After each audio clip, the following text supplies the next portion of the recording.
Hello అండి, ఎలా ఉన్నారు? బాగున్నారులే. సో ఇప్పుడు మిమ్మల్ని అందరినీ ఎక్కడికి తీసుకెళ్తానో చెప్పనా? చెన్నాపట్నం తీసుకెళ్తాను, వచ్చేసేసేయండి.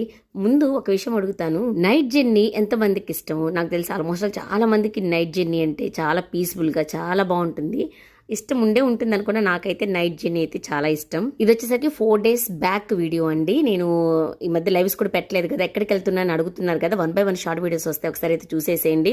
వచ్చేసింది అదేనండి చెన్నాపట్నం ఫిల్టర్ కాఫీ. నాతో పాటు మీరు కూడా తాగుదూరు వచ్చేసేసండి. అప్పుడు టైం ఎంత అయిందో చూసారు కదా. సో 1 అవుతుంది, నైట్ 1 అవుతుంది. సో ఇప్పుడు ఏమేమి తీసుకున్నాం చూసారా? Ice cream. ఎవరైనా ఈ టైంలో ఐస్ క్రీమ్ తింటారా? అదేదో సినిమాలో శ్రీయాకి వాళ్ళ ఫాదర్ అడగంగానే ప్రకాష్ రాజు ఐస్ క్రీమ్ ఇచ్చినట్టుగా మా పాప అడగంగానే వాళ్ళ డాడీ ఐస్ క్రీమ్ కొనిచ్చేసేసారు. సో మేమైతే ఫిల్టర్ కాఫీ తీసుకున్నాము, ఎందుకంటే నైట్ జర్నీలో కాఫీ తాగడం కూడా నాకు చాలా ఇష్టము. సో నెక్స్ట్ వచ్చేసేసరికి ఇది ఎక్కడికి వెళ్తున్నాం అనుకుంటున్నారా? మొత్తానికి ఒంగోలు వెళ్తున్నాం. ఒంగోలు వెళ్ళి అక్కడి నుంచి ఎక్కడికి వెళ్ళాము, నెక్స్ట్ వీడియోస్ అయితే చాలా బాగుంటాయి. ప్లీజ్ ఈలోపు ఛానల్ అయితే సబ్స్క్రైబ్ చేసుకోండి నెక్స్ట్ వీడియోస్ కోసం. Thank you for watching.